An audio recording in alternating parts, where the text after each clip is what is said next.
Tokyo apartments. 11 years ago, when I lived in Tokyo for work for almost a year.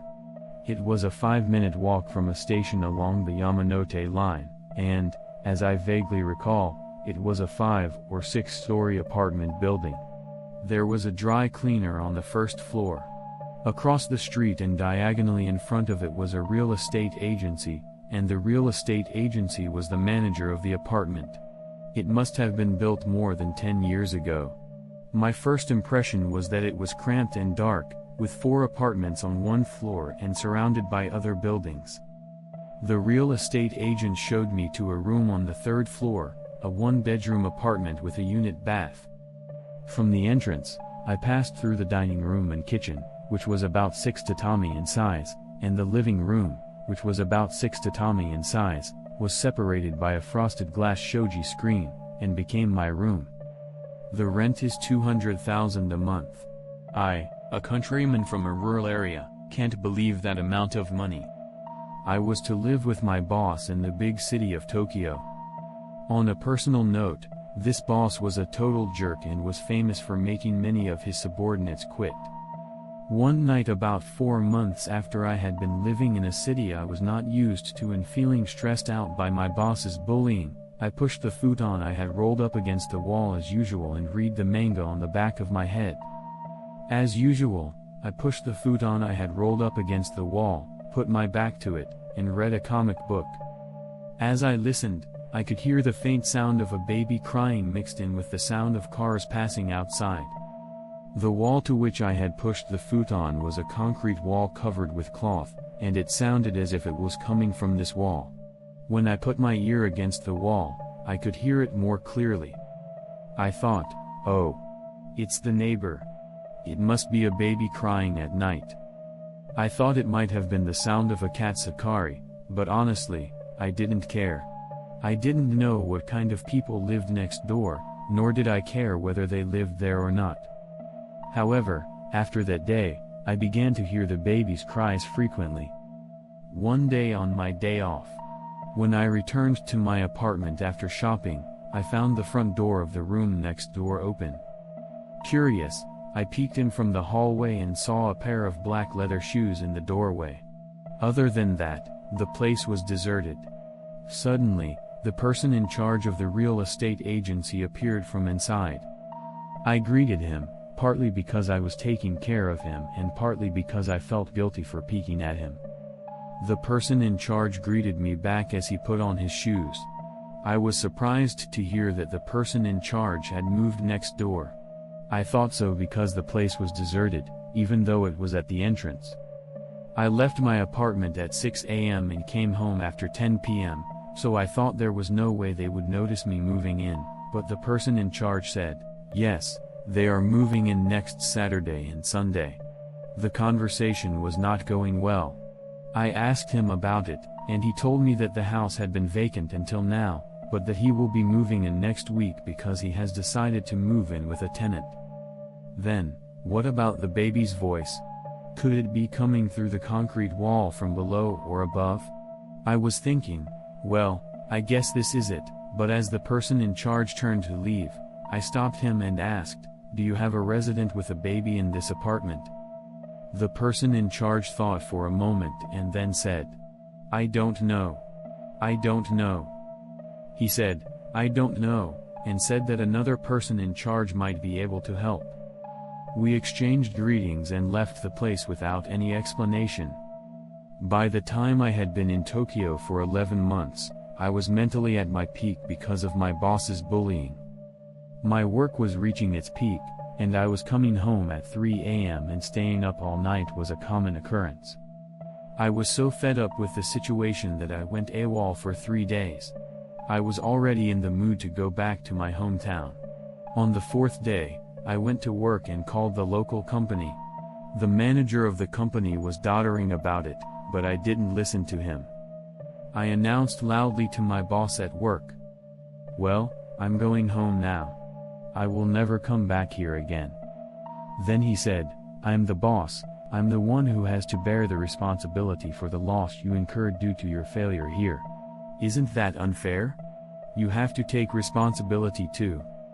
He further added that, "Before you leave 100,000 on the table in your apartment. Show a little good faith." Well, it's true that the loss I incurred by making a mistake here would be about 300,000 to 400,000. Compared to that, 100,000 was a small price to pay. I quickly went to the bank, withdrew the 100,000 plus train fare home and souvenir money, and returned to my apartment. I put the envelope containing the money on the table and packed my bags. I mailed 5 boxes of cardboard boxes, and I felt lighter. I locked the apartment and threw the key into the mailbox on the front door. I headed for the nearest train station in a good mood. The time was around 11 a.m. I was thinking that I could take the last bullet train of the day, so I could do some last sightseeing in Tokyo until then. I went to the green counter and arranged a ticket.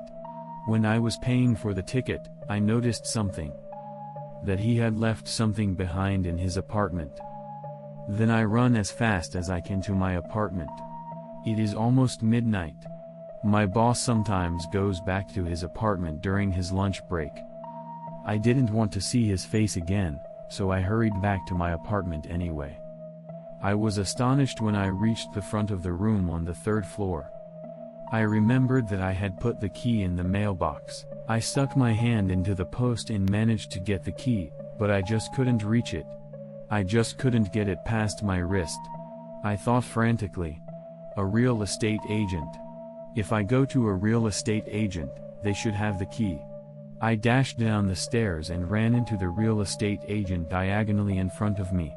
I'm a resident on the 3rd floor, and I forgot my key. Can I borrow your key? But the real estate agent said that the person in charge was out to dinner with the key and would not be back until 1 p.m. I thought a lot about it while swearing in my mind that it was too early to take a lunch break. I can't wait until 1 p.m. because my boss might come home. As expected, I was in a hurry. Suddenly, I looked at the apartment from here. A signboard of a dry cleaning shop. Yes, that's right. A hanger. Let's straighten the wire hangers and hang them. The idea itself was childish, but at the time I thought it was the best thing to do. I immediately went to the dry cleaner.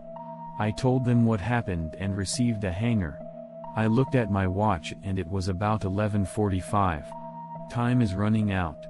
I immediately run up to the 3rd floor. I straighten the hanger and insert the hook into the post on the front door. The front door is made of steel, and its shape is reminiscent of old municipal or prefectural housing. The post slot is slightly below the center of the door, and the box inside the room is lattice-shaped. The key inside the box is not visible from the insertion slot. From the angle, I could only see the floor tiles of the entrance through the lattice. Still, he gropes the end of the hanger and tries to fit it to the key. I hear a clattering sound, but feel no response. Just when my impatience reached its peak, I felt a touch. It was a yes. Did you get it? Did you get it? I pulled it out carefully so as not to panic. When the key was almost in sight, I peeked at the post to check, and that was it. I could see the entrance tile through a gap in the grating, but something crossed there. It was only for a moment, but, a baby? It looked like a baby. A plump right leg and right side. I imagined a baby crawling. I hesitated, but time was short and money was tight. I pulled out the key and unlocked the door. The steel door opened slowly with a heavy sound. I fearfully peeked inside, half running away from the door. It's all right. Nothing is there. Inwardly relieved, I opened the door with all my might and entered. I checked the envelope on the dining room table. He rushes over to the table, half on his feet, not even bothering to take off his shoes. I pick up the envelope and open it. It was obvious that it was there, but for some reason I felt relieved at that moment. Leaving 100,000 in the envelope, I put the rest of the money in my wallet. Now I have not forgotten anything. I casually looked toward my room. Whoa. I almost fell off my back. I had closed the sliding glass door when I left the room earlier. I saw someone standing through the glass. No, to be precise, A white human figure was standing there. From the outline, it was about 150 to 160 centimeters tall. The body part? The body part seemed to be dressed in white. The outline of the head was vague, but I could not tell whether it had long or short black hair.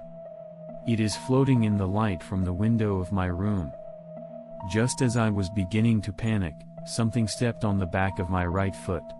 It felt soft but heavy, like a dog or a cat stepping on my foot.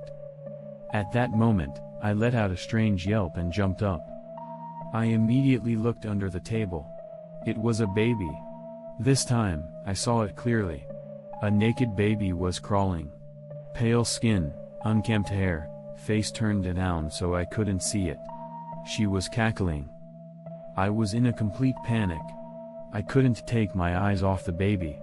I couldn't move my body out of fear.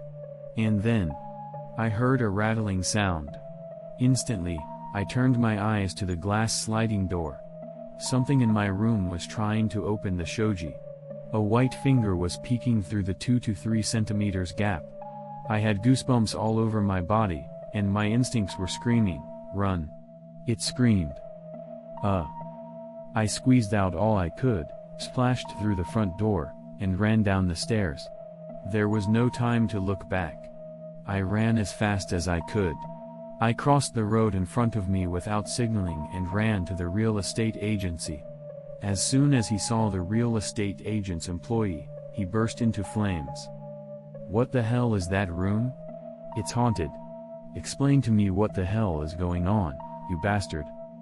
I grabbed him by the chest and pushed him against the wall. Thinking back on it now, the employee must have been surprised. He must have been pale, but he looked like he was about to cry when I grabbed him by the chest. The commotion brought out the president of the real estate agency, who was in the back office. "What's wrong?" I turned to him and told him about what I had just experienced. After I had told him everything and calmed down a little, he asked me what had happened in that apartment. About 10 years ago, a year and a half after the apartment was completed, a young couple moved in. Soon after, the couple had a child. I don't know if it was childcare neurosis or the shock of the husband's death, but they died of starvation with their baby, who was less than 1 year old. I said, "How can he die of starvation when his husband's insurance money is paid and he's not behind on his rent?" I was mad. Why would you rent out a room with such a reputation? You don't even explain it to me. The boss said that he had performed an exorcism about 2 years ago and that he had not appeared since then. I was so disappointed that I couldn't say a word. But after thinking about it calmly, I was going back to my hometown today and would never go back to my room again. The only one who would return to that room was, well, that hateful boss. Suck it up and be cursed to death, that's what I really thought at the time. I reminded the president not to tell anyone or my boss about this and handed him the key to my room. "The key is not locked. Please contact my boss and tell him that you received the key from me." As he opened the door, the boss mumbled to himself, "But, something's wrong. But it's not on the 3rd floor, it's on the 4th floor. Then, you'd better exorcise the whole apartment." I said that and went out. The next day after I returned to my hometown, I went to work and told the manager about the incident and received the 100,000 back later. By the way, after that, my boss was sitting diagonally in front of me at the office and working fine. This concludes this story. Thank you for listening to the end.